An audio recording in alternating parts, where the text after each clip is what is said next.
Bueno, vamos a iniciar el día de hoy, 29 de noviembre de 2025, esta actividad tan importante para poder aportar a una excelente causa, como son parte de los damnificados de sucesos acontecidos por cuestión natural. Me toca a mí el día de hoy, antes de iniciar este tema, presentarme. Servidor Fausto Villarreal García, abogado. Básicamente me presento en breve síntesis de mi trayectoria. He sido representante de diversas asociaciones de abogados. He participado muy activamente en la educación continua jurídica para el gremio de abogados. He sido columnista en El Sol de Tampico, he sido notario, he participado como catedrático también universitario. Tengo un doctor honoris causa. Estoy cursando actualmente una maestría en Derecho Civil con énfasis a juicios orales, en virtud de las nuevas tendencias jurídicas que vienen para nuestro país en oralidad. Y pues el día de hoy me toca exponer este tema, mitos sobre los juicios sucesorios. Voy a platicarles sobre lo que es un juicio sucesorio para ir llegando al tema principal, que son esos mitos que surgen a través de diversas interrogantes relacionadas con los juicios sucesorios. Voy compartiendo pantalla y bueno, empezamos primeramente con la pregunta, ¿qué es un juicio sucesorio? Pues bueno, el juicio sucesorio es aquel procedimiento jurídico que se lleva cuando una persona fallece y dejó bienes de su propiedad, a los cuales se les llama comúnmente herencia y que deben de ser transmitidos a aquellas personas que tengan el derecho para poder heredar. La finalidad de este juicio sucesorio, como todos por lo regular lo conocemos, es transmitir esos bienes, parte de la herencia, que son derechos y obligaciones de la persona que ya falleció, a las personas que tengan derecho a heredar. Aquí también vemos que un tema importante en los juicios sucesorios es lo relativo a lo que es la propiedad y la posesión. Tenemos que saber qué es una propiedad y qué es una posesión para que con ello conozcamos qué podemos transmitir cuando fallezca una persona familiar de nosotros. Los bienes se dividen normalmente y en forma general, porque hay más clasificaciones todavía, en dos tipos que son bienes muebles y bienes inmuebles. Básicamente los bienes inmuebles son aquellos que no se pueden mover, que no son susceptibles de trasladarse físicamente de un lado. Un ejemplo, pues son los terrenos, las casas, los departamentos, todo aquello que está inserto a estos terrenos también se considera como parte de los bienes inmuebles. Y los bienes muebles son aquellos que son susceptibles, como su nombre lo puede señalar, son movibles, se pueden trasladar de un lado a otro de manera física. Es decir, ejemplifico, un automóvil, una sala, una televisión, joyería, todo aquello que pueda ser susceptible de trasladarse de un lado a otro de manera física. Estos son básicamente los bienes muebles y los bienes inmuebles. Ahora, es importante también saber que la propiedad y la posesión son dos cosas sumamente relevantes en el tema de los juicios sucesorios. ¿Por qué? Porque para poder heredar algo tienes que tener la propiedad o tienes que tener un derecho sobre este bien, sea mueble o inmueble. Porque si tú no eres el titular de ese derecho de propiedad o de ese derecho de posesión, entonces no puedes dejar como herencia esos bienes. Es decir, para que tú seas dueño de una cosa, tienes que tener la propiedad. Y una vez que mueras, esa propiedad de esa cosa, llámese bien mueble o inmueble, la vas a poder transmitir. Obviamente tú no, pero sino por medio del derecho del juicio sucesorio que se vaya a tramitar. Por eso es importante saber que si yo tengo la propiedad de algo, puedo dejar como herencia esa cosa. Y de aquí más adelante vamos a ver que también es importante porque tiene que ver con el tema de los testamentos, tiene que ver con el tema de lo que uno va a dejar en esa disposición testamentaria para que una persona o varias personas puedan adquirir esta propiedad. Entonces ya sabemos básicamente qué es un juicio sucesorio. Es aquel procedimiento legal que se lleva a cabo ante un juez de primera instancia en materia familiar para que se siga un procedimiento que culmine con una sentencia donde el juez te declara heredero para posteriormente adjudicarte esa masa hereditaria que son los bienes que dejó la persona que falleció y de ahí, bueno, poder tú volverte dueño, propietario o titular de esos derechos que son parte de la masa hereditaria, ¿sí? Tenemos en nuestro país, básicamente, y esto es casi a nivel nacional, no recuerdo alguna entidad federativa que sea diferente, pero casi les puedo asegurar que es en todo México. Existen dos tipos de juicios sucesorios. Los juicios sucesorios llamados testamentarios y los juicios sucesorios denominados intestamentarios o sucesión legítima. Este segundo juicio tiene esos dos nombres.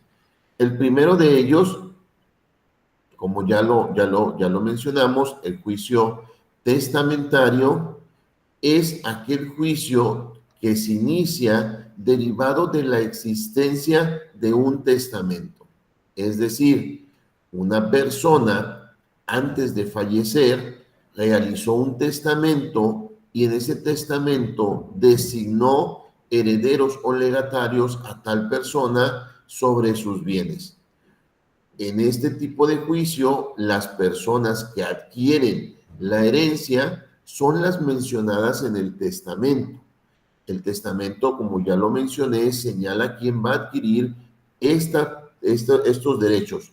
Ojo, aquí es importante también saber cuántos tipos de testamentos hay y cuáles son las cláusulas que contienen estos testamentos. En nuestro país hay diversos tipos de testamento, el testamento público abierto, testamento público cerrado, testamento hológrafo, testamento marítimo, testamento en tiempo de guerra, testamento especial. Estos testamentos, entre otros, tienen sus propias características y que si se realizan conforme a los requisitos o lineamientos que marca la ley, tienen plena validez.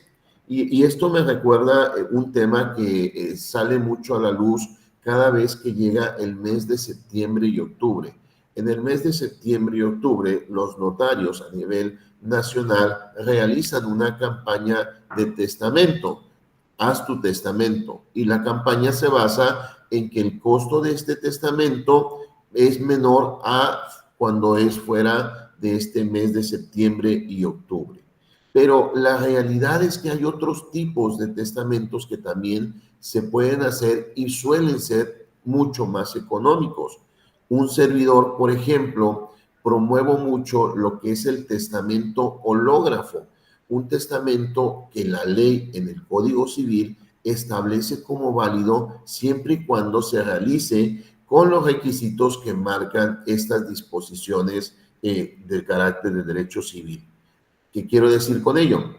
Que si tú haces un testamento hológrafo, es lo mismo que hicieras un testamento ante notario público, porque el testamento hológrafo tiene la característica de que tú lo escribes de tu puño y letra en una hoja, teniendo ciertas características como una, puño y letra; dos, que te identifiques plenamente; tres, que especifiques a quién le das; cuatro, que puedas firmarlo, plasmar tus huellas digitales, agregarlo en un sobre, ponerle la leyenda que marca la ley que dice: en este sobre se contiene mi testamento; llevarlo a registro público de la propiedad, hacer el pago de derecho de inscripción, que aquí en Tamaulipas en el 2025 son cerca de 700 pesos, y con eso tu testamento queda registrado a nivel nacional, estatal, ¿sí? Y vale como si fuera un testamento realizado ante notario público, y solamente pagas el tema de derechos. Obviamente también que a lo mejor tú no conoces esos requisitos y requieras la asesoría de un abogado para que te oriente en la elaboración de este testamento, pero esa orientación en tema de costos es mucho menor que la de un notario. Recordemos que cuando se hace apegado a derecho, tiene la misma validez que aquel testamento realizado por el notario público. Ya es cuestión de gustos y obviamente de la economía de cada persona para saber qué tipo de testamento se realiza. Y vaya, dentro de estos testamentos hay cláusulas a veces que son especiales o que nos llevan a saber que no se pueden cumplir o que son condicionantes para que puedas heredar. La ley dice que cuando una persona que es el testador realiza el testamento y pone cláusulas que van contrarias a los derechos humanos o que van contrarios a la vida digna de la persona, estas cláusulas no van a tener ningún valor. Es decir, y ejemplifico, una persona dice en su testamento: yo quiero que mi hijo Juan sea el heredero de mis 5 casas siempre y cuando se case con María. Es una condicionante que en una cláusula especial que sí se le puede poner, porque en el testamento le puedes poner todo lo que tú quieras, que sea válido, es una cuestión diferente. Y entonces esta cláusula que les menciono no va a ser válida, porque la ley dice que nadie puede obligar a otra persona a casarse con quien no quiere. Es una libertad de decisión el poder contraer matrimonio con la persona que tú quieras. Entonces, es imposible que se lleve a cabo esta cláusula, por lo tanto, se le tiene como nula. Otra cláusula, por ejemplo, sería: yo quiero que mi hijo herede los 3 aviones o el edificio que le dejé en Cancún, siempre y cuando llegue a Júpiter en 2 meses y conozca ese planeta. Se han dado casos de cuestiones así, aunque parezca broma, y entonces este clausulado es declarado nulo, no tiene validez porque es de imposible realización, y aparte, en algunos otros casos, contravienen las disposiciones legales que son las que rigen nuestra vida. Por lo tanto, es importante conocer el testamento en su cláusula para definir si es o no válida cierta cláusula plasmada o cláusulas plasmadas dentro de este documento.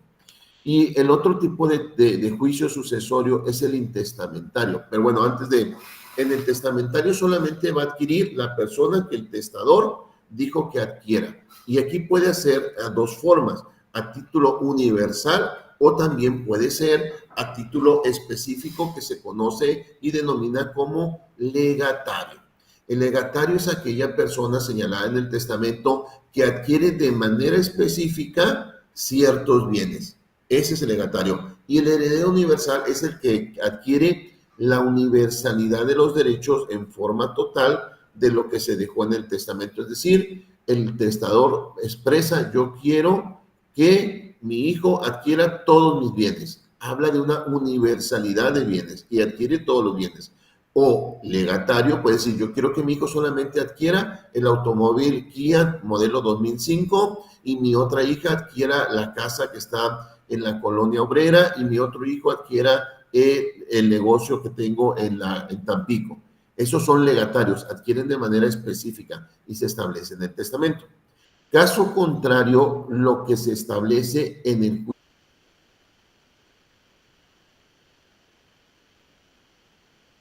juicio sucesorio inalágico es de ese sucesorio que inicia cuando la persona que falleció no dejó un testamento, y nos tenemos que ir a las reglas que señala la ley para efectos de decir quién tiene derecho a heredar. Explico. La ley señala que tienen derecho a heredar los parientes más cercanos, según los grados, dependiendo los que estén vivos. Y también tienen derecho a heredar, y este es uno de los mitos que vamos a ver más adelante, aquellas personas que tengan derecho a hacer cierto tipo de cobranzas. Es decir, yo tenía una deuda, fallecí y la deuda queda vigente. Entonces, esa deuda vigente, el acreedor puede demandar al juicio, a la sucesión, para que se le pague esa deuda o esa cantidad de dinero, porque, pues, aunque yo haya fallecido, sigue subsistente esa obligación a favor del acreedor. Y este procedimiento se llama juicio sucesorio intestamentario, donde básicamente, repito, no hay un testamento, no se dejó ninguna disposición expresa por parte del testador y por lo tanto la herencia se tiene que transmitir acorde a lo que marca la ley civil para efectos de quién va a heredar o no. Y de aquí nos trasladamos a las dos preguntas, que es el cómo se inicia este procedimiento y quién lo inicia.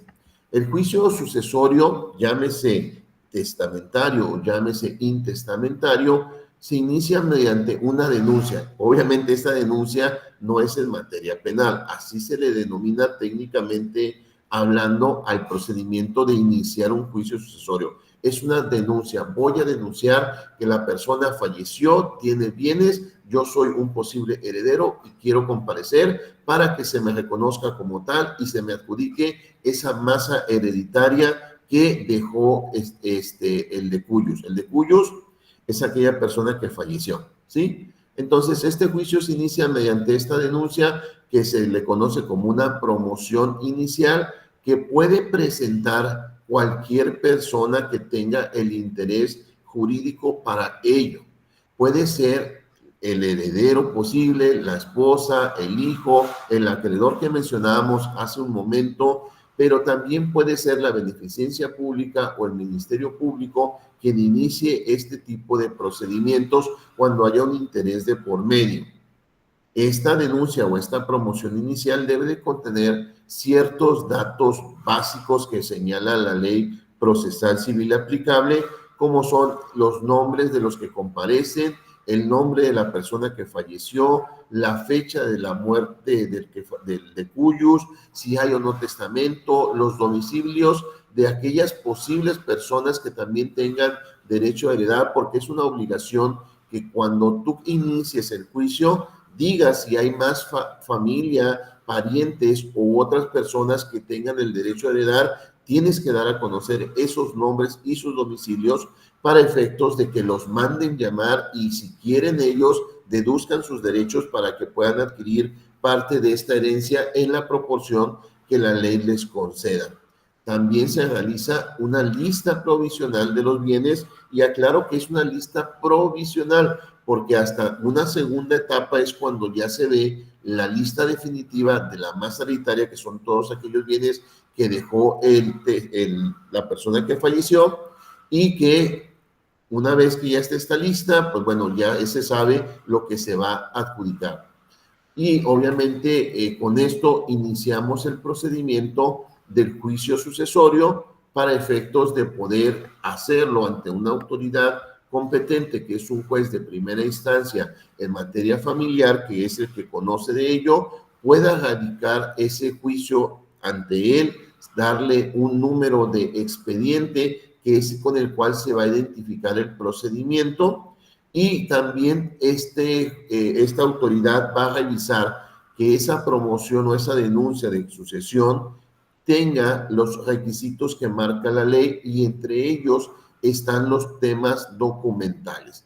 Los requisitos documentales o los documentos que se deben anexar a esta sucesión básicamente son el acta de defunción de la persona que falleció, el testamento en el caso de que exista, la prueba documental de parentesco que te une a la persona que falleció, llámese acta de matrimonio, acta de concubinato, acta de nacimiento o cualquier otro medio de parentesco que exista, lo debes de agregar, así como todas aquellas documentales de los bienes que son parte de la posible herencia, es decir, las escrituras de las casas, las facturas de los coches, las actas constitutivas, las cuentas bancarias y todo esto. Aquí hay un tema muy importante que tratar, como lo es los errores que existen en las escrituras o en los documentos, también en las actas de nacimiento, de matrimonio o del mismo, de la misma acta de defunción, ya que esto obviamente trae consecuencias legales, porque si un acta no está completamente sin errores, hay que subsanar estos para que con ellos se acredite bien el parentesco y de otra manera el juez no pueda decir que no están bien y no vayas a heredar. Por eso se deben de revisar. También hay errores, por ejemplo, en las escrituras, como el nombre de la esposa, que se le pone el segundo apellido, esas son las escrituras viejitas. Esto se debe de detallar, se debe de hacer la aclaración en registro público para que esté en orden legal y entonces el juez pueda transmitir esa propiedad a la persona de manera correcta, o a lo mejor no viene la superficie, medidas y colindancias u otras cuestiones por ahí que son detalles muy importantes, o que tal vez, por ejemplo, en las actas hay errores en los apellidos, en los nombres, que tú dices, es mi papá, sí, pero el apellido no está escrito de la misma manera y para la ley es diferente. Entonces, esto es importante que se revise para efectos de que pueda hacerse la transmisión de manera correcta. Ahora bien, los juicios sucesorios se dividen en 4 secciones. Estas secciones tienen funciones diferentes. La primera sección, en esta se determina quién tiene derecho a heredar, es decir, iniciamos para que el juez dicte una sentencia y diga, tal persona que compareció es heredero, tiene derecho a heredar, mediante una sentencia denominada de primera sección. Una vez que esté esto, en esta misma sentencia se nombra al albacea, quien tiene que aceptar el cargo para efectos de que se vuelva el administrador de la herencia.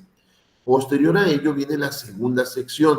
La segunda sección es donde ya una vez que están reconocidos los derechos de los herederos, se tiene que elaborar el inventario final o la lista final de los bienes que forman la masa hereditaria y también el avalúo que corresponde a estos bienes para que el juzgador lo conozca y en el caso de que exista una disputa a futuro pueda ser susceptible de ser dividido en forma exacta. Es decir, una casa que físicamente no se puede dividir, pero sí tiene un monto de $1,000,000 de costo, se puede entonces dividir económicamente y decir 500,000 para una persona, 500,000 para otra, porque son los 2 herederos que hay.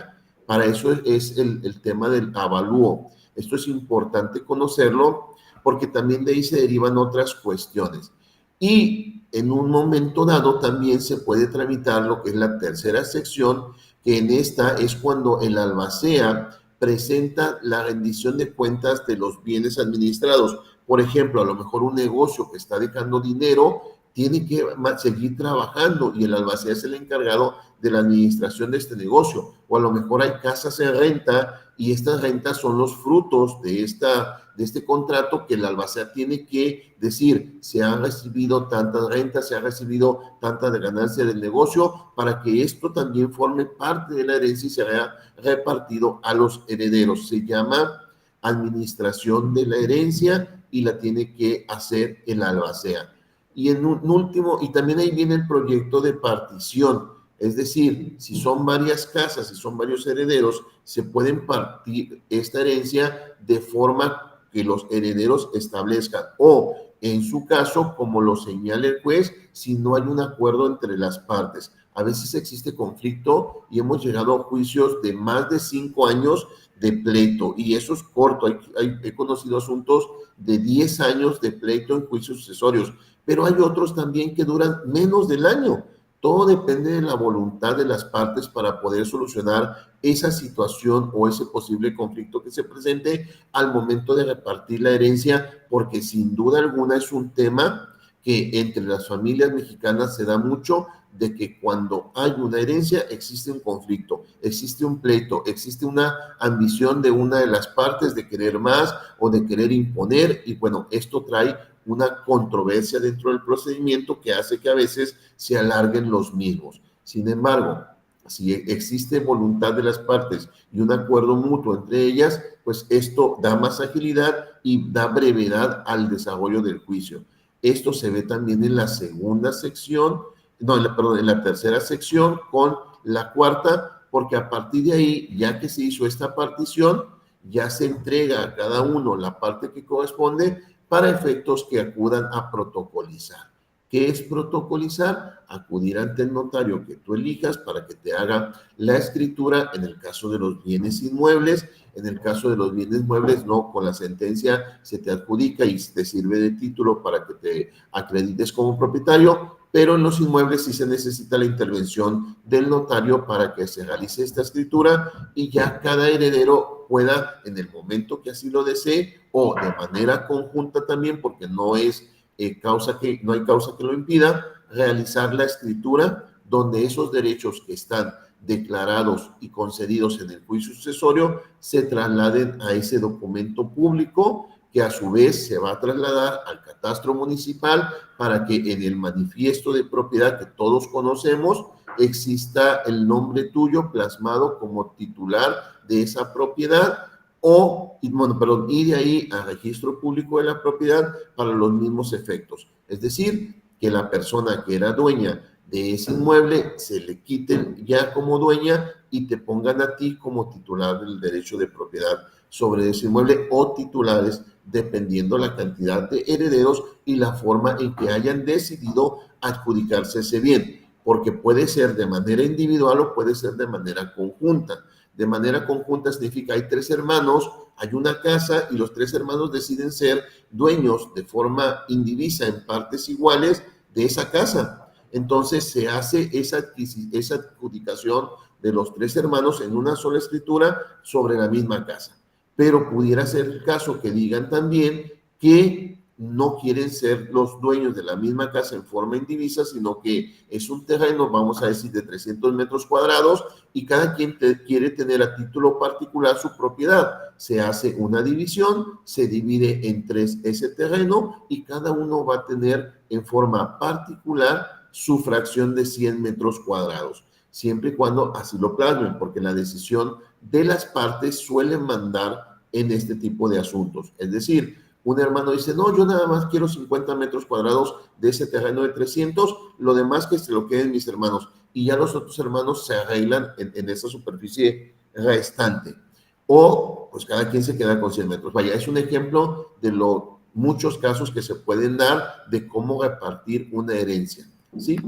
Posterior a conocer cuáles son las secciones que se manejan o se tienen que tramitar en el juicio sucesorio, es importante saber que la primera y la segunda sección son las básicas y comunes a los 2 temas ya mencionados, como es el testamentario o intestamentario.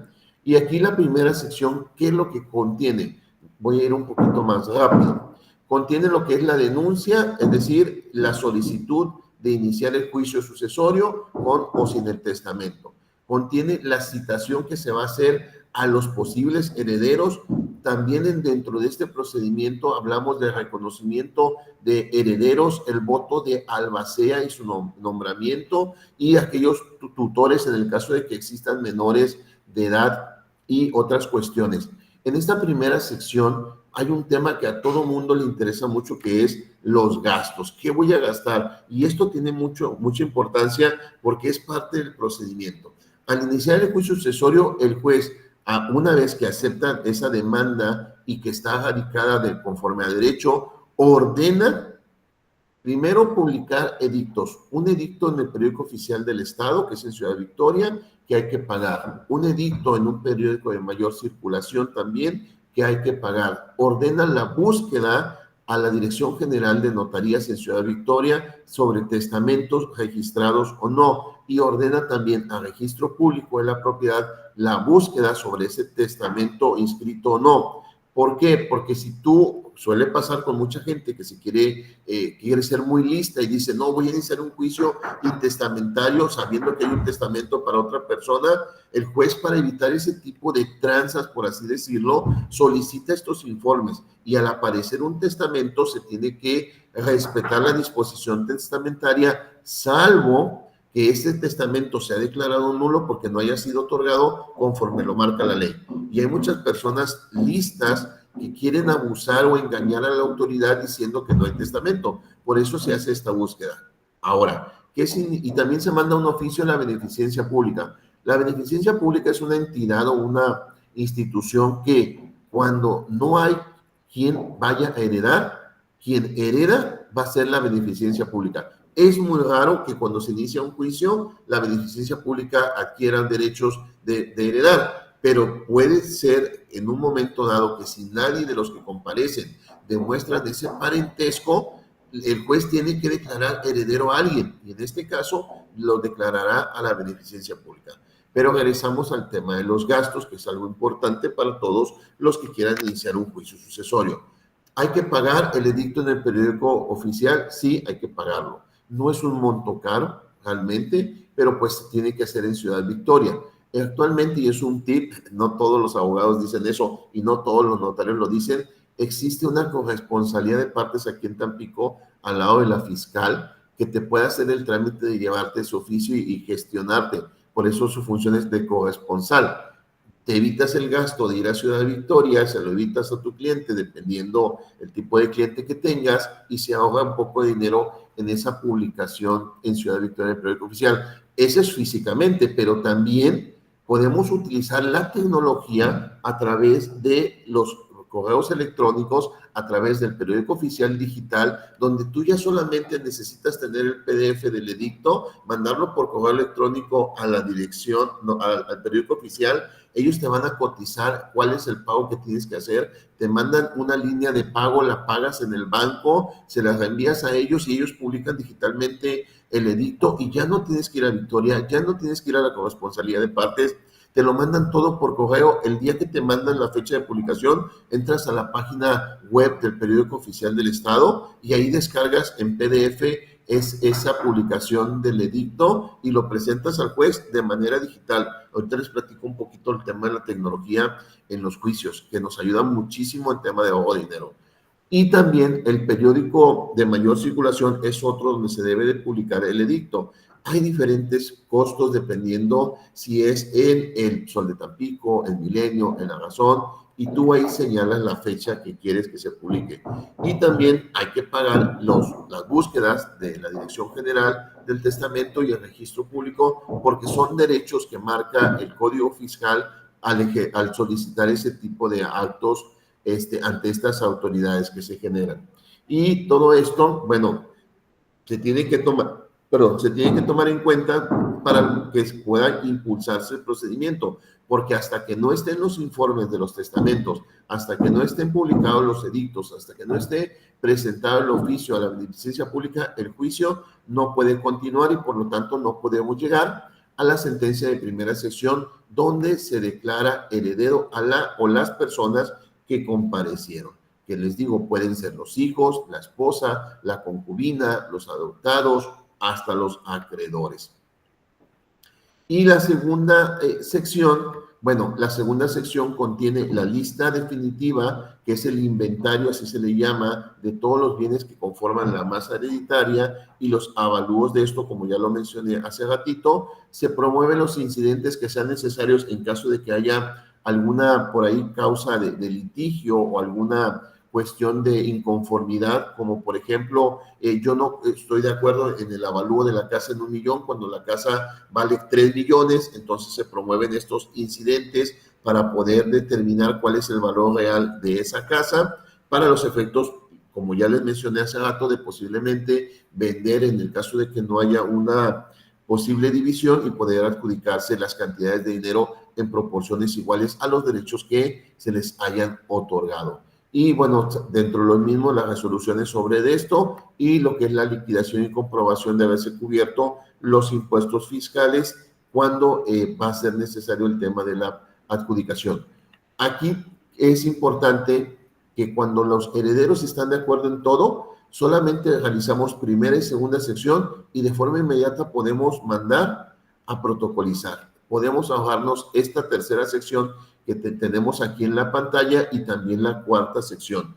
Más que nada, estas dos últimas secciones son cuando existe una gran cantidad de bienes que tienen frutos, que tienen ganancias, que hay que detallar y sobre todo que existe conflicto en el tema de la administración o que la división no se da de mutuo acuerdo, sino que hay que pelear para ver quién se va a quedar con qué. Básicamente, como lo dice aquí, la tercera sección contiene lo relativo a la administración, las cuentas y obviamente la aprobación de estas cuentas desglosadas y calificadas, aprobadas por el juez. Y la cuarta sección, el proyecto de distribución de los bienes, es decir, qué le va a tocar a cada quien, en qué cantidad, en qué monto, qué cosa, para poder realizar las adjudicaciones respectivas con los incidentes y convenios que surjan.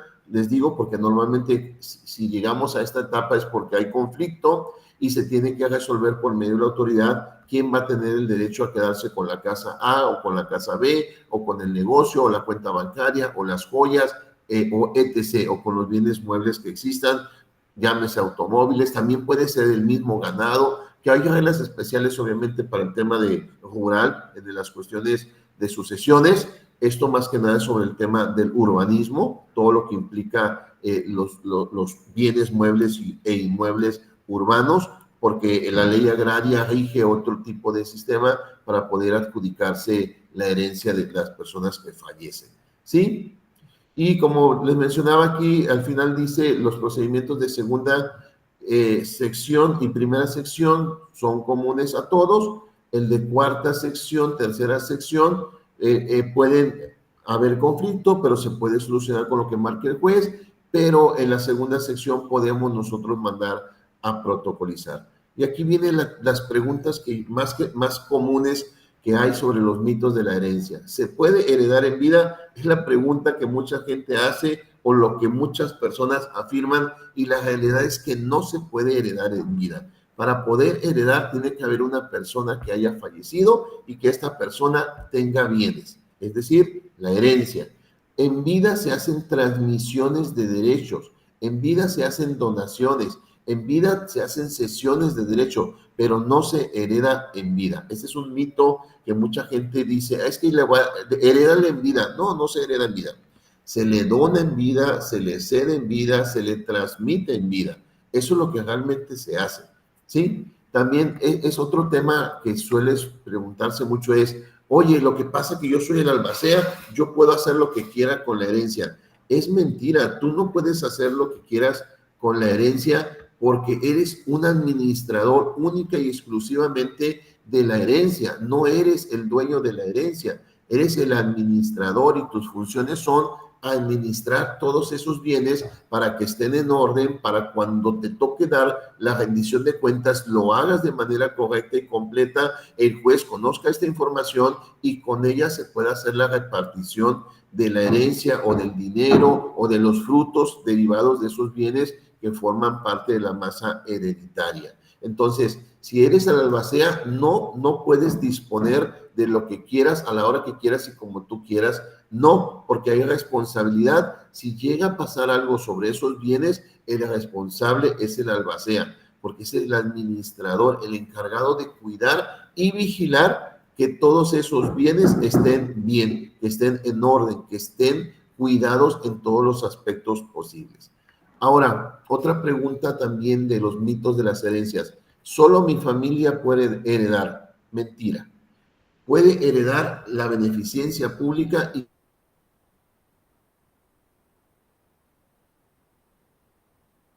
también pueden heredar deudas susceptibles de ser transmitidas por sucesión. Y esa deuda no la pagaste en vida, el acreedor puede comparecer al juicio o iniciar el juicio para que con los bienes del de cuyos, que es la persona que falleció, se le pague esa cantidad de dinero de deuda.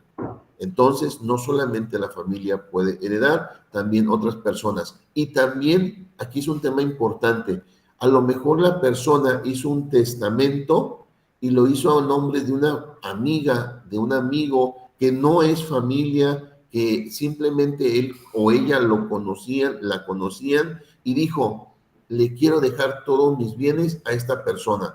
Y esa persona no tiene parentesco, puede heredar, claro que sí, porque en el testamento tú puedes dejar a quien tú quieras como heredero, siempre y cuando no se violenten los derechos de los menores de edad en relación a los alimentos, porque ahí es una causa de poder nulificar de manera parcial los testamentos, ¿sí? Y obviamente también ver que el testamento se haya realizado conforme a la ley, como por ejemplo suele pasar que a veces las personas de la tercera edad, llamémoslos adultos mayores, pues tienen sus amiguitas y esas amiguitas a veces los engañan, los llevan con el notario, y lo digo porque ha pasado. Yo he tenido casos en mi oficina de ese tipo, donde los llevan con engaño y hacen que hagan un testamento dejándoles todos sus bienes a estas personas, estando el señor obviamente casado y teniendo hijos, y entonces esta conducta de engaño,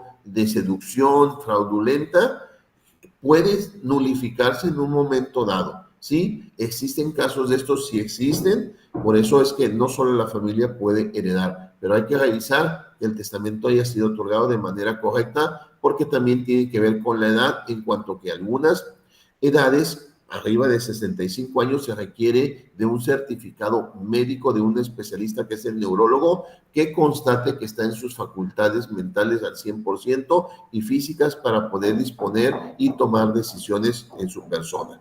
Ahora, otro tema de mito, la posesión. Yo no tengo propiedad, tengo una posesión sobre un terreno. ¿Qué pasa? ¿Se puede heredar? Sí, sí se puede heredar la posesión. Esta se transmite igual mediante un juicio, sea testamentario o intestamentario, y tú adquieres los derechos de posesión. Esto va hacia el tema de, por ejemplo, yo estoy en posesión de una casa y mi idea es que con el paso del tiempo me pueda volver propietario por medio de la prescripción o la usucapión, pero fallezco. Entonces, mi hijo, que sabía que yo tenía esos derechos de posesión, puede tramitar este sucesorio para que adquiera los derechos de posesión, continúe con él. Es decir, si el papá ya tenía 5 años, el hijo va a adquirir esos 5 años de derechos de posesión, le van a faltar otros 5 para volverse propietario acorde a los requisitos que marca la ley para ese tipo de temas. Ahora, la esposa compró una casa con su esposo y en sociedad conyugal cada quien tiene el 50% de los bienes. Sí, la esposa puede adquirir más herencia. Depende del criterio del juez, porque la ley señala dos casos: que cuando la esposa ya tiene el 50% de gananciales matrimoniales, ya no hereda, solamente heredan los hijos. Pero hay otros jueces que establecen que no importa, que aun cuando ella tenga gananciales matrimoniales puede heredar. ¿Cuánto puede heredar? Pues hereda en la misma cantidad o porcentaje que un hijo. Entonces, ¿puede heredar la esposa aún teniendo 50% de gananciales? Sí, sí puede, o el esposo también. ¿Sí? Ahora, otro tema, mito de las herencias. El testamento es mi título de propiedad.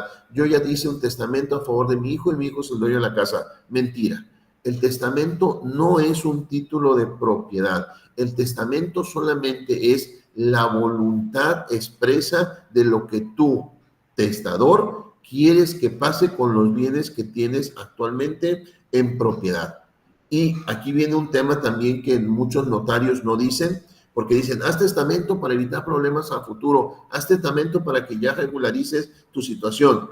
Pero el testamento no es un título de propiedad. El notario no te dice que después, aún con testamento, tienes que iniciar un juicio donde puede haber controversia, porque es el juicio sucesorio testamentario y te va a costar ese juicio. Y después tienes que hacer la protocolización del juicio y te va a costar también. Entonces ya pagaste el testamento, tus hijos van a pagar el juicio y van a pagar la protocolización.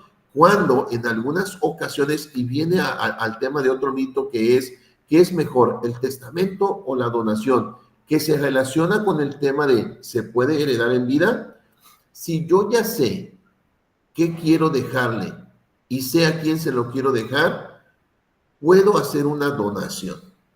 Puedo hacer una transmisión de propiedad, por ejemplo, a favor de mi hijo, porque yo tengo 2 casas y una se la quiero dejar a mi hijo y la otra a mi hija. Yo lo puedo hacer. Lo hago en ese momento, lo hago con una reserva de usufructo para poder ponerle un candadito ahí. Ya cuando yo fallezca, se hace un trámite pequeño de cancelación de usufructo, o antes de que fallezca se puede hacer un trámite de renuncia de usufructo, que no tarda más que cuando mucho 2 semanas, y el costo es súper barato, súper económico. Cosa diferente a que si tengo que tramitar el juicio sucesorio, dependerá mucho del tipo de abogado o notario que contrates, porque hay abogados que te pueden cobrar de 10,000 pesos por el juicio más gastos, hasta abogados que te pueden cobrar 100,000 pesos o más por el juicio. Depende de la cantidad de bienes, depende del tipo de abogado, depende de muchos otros factores para saber el monto del juicio. Súmale a ello el tema de la protocolización que te va a cobrar el notario, que también hay notarios que te cobran desde 10,000 pesos por sus honorarios, más aparte de derechos e impuestos, y hay notarios que te cobran fácil 60, 70,000 pesos por una escritura. ¿Lo hay? Sí lo hay. Yo lo he visto, por eso lo digo, y obviamente son temas que no se tratan públicamente, pero que es importante que la sociedad los conozca para que pueda tomar una mejor decisión sobre lo que quiere hacer, un testamento o una donación. Si yo quiero hacer la donación y ya sé a quién y cómo, lo hago. La ventaja de las donaciones es que se pueden revocar. Si tú haces la donación a tu hijo, a tu hija o a la persona que tú quieras, y estos se vuelven ingratos y se vuelven personas que no te tratan bien, tú puedes revocar mediante un juicio esa donación y le quitas la propiedad y vuelves a disponer de ella como dueño al 100% en la forma que tú lo desees. Temas que a veces no se conocen y que son mitos, pero sí se pueden hacer. Entonces, ¿qué es mejor, el testamento o la donación? Pues depende de las circunstancias de cada uno. Si ya tienes conocimiento de a quién le vas a dejar, yo recomiendo haz la donación con usufructo vitalicio. Si no, haz un testamento. Y bueno, si ya por último no alcanzas a hacer ninguno de los dos, pues busca el mejor abogado que te pueda orientar para que lleves el sucesorio de la mejor manera en todos los aspectos, tanto económico, profesional, ético y de tiempo, porque hay juicios que pueden durar 7, 8 meses, que hay abogados que te los llevan en 3, 4 años y es lo mismo. Tienes que saber elegir muy bien eso. Ahora, el último mito que puse yo aquí es, oye, lo que pasa es que me divorcié, llevamos el juicio, pero nunca hicimos la cancelación de matrimonio y registro civil. Mi acta todavía está vigente. ¿Qué puedo heredar? Digamos que legalmente, si presentas esa acta, sí, sí puedes heredar. ¿Por qué? Porque te divorciaste en el juicio, pero no en el registro civil. Si comparece a otra persona y demuestra que tú ya estás divorciada, perdón, permítame un momento.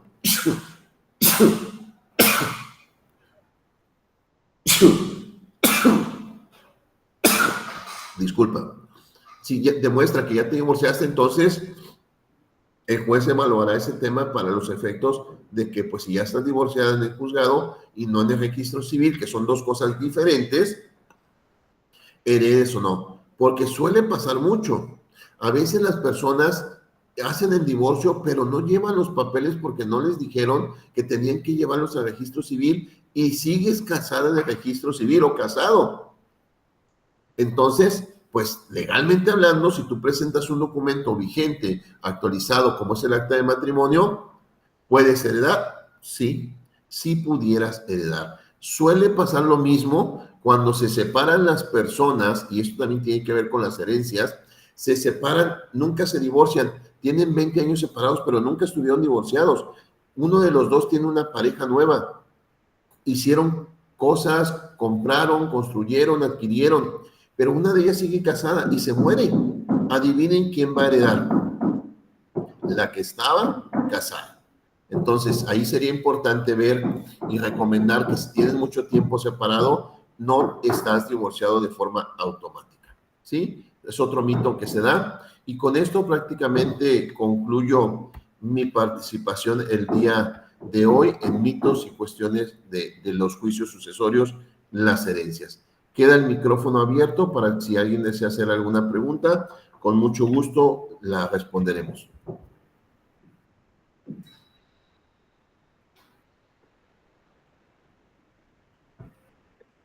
Hola, Fausto. Buenas tardes. Pablo Mora.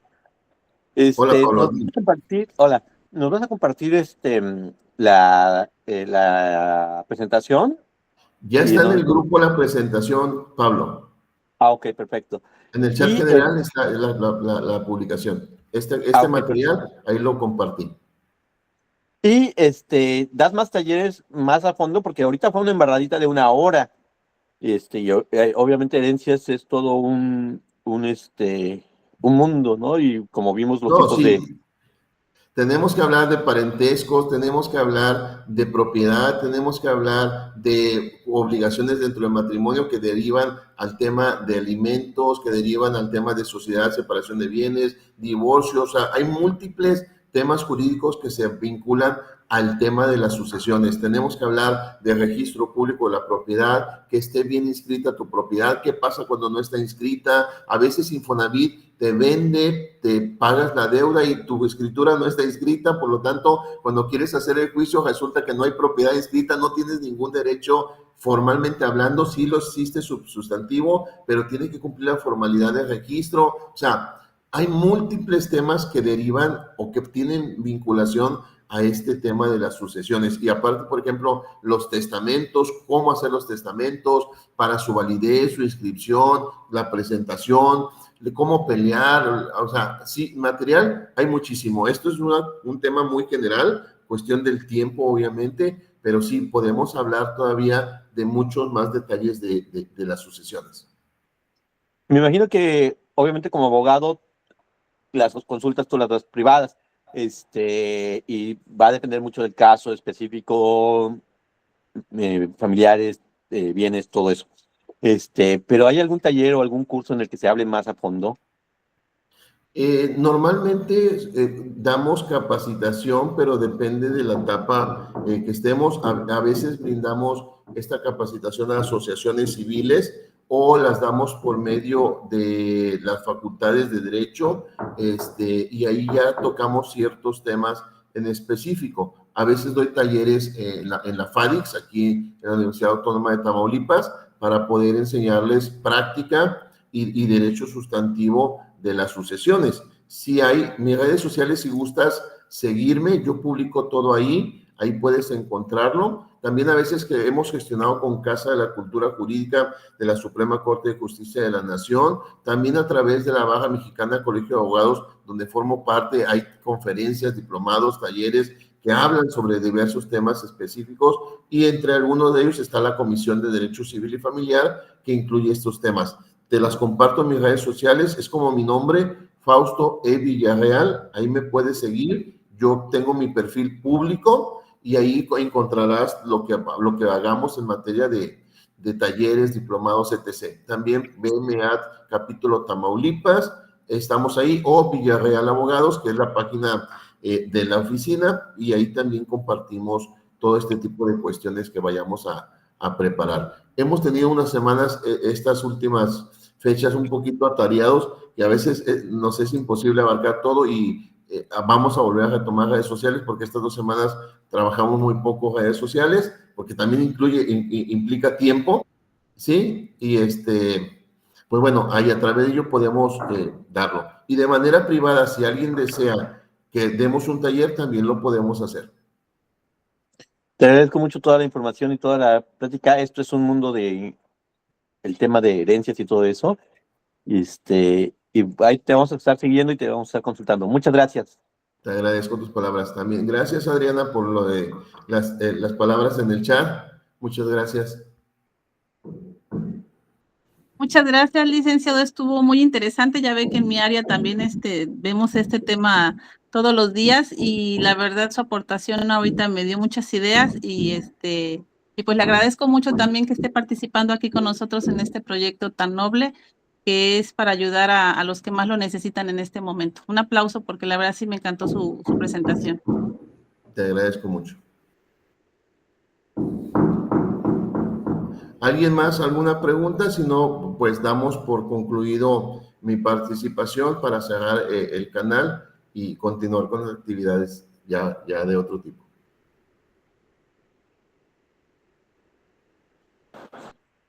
Darte las gracias por la ponencia, Fausto. Muchísimas gracias. Estuvo muy interesante, muy poco tiempo para tanto material, pero muy organizado. Gracias. Gracias, Pablo. Muchas gracias por la presentación. Fue de gran apoyo el material que nos facilitó. Excelente. Bueno, muchísimas gracias. Muchas gracias a todos. Les deseo excelente día. Hasta luego y éxito Hasta en las luego. demás conferencias. Sí, gracias. Seguimos en las conferencias. Hasta luego. Saludos.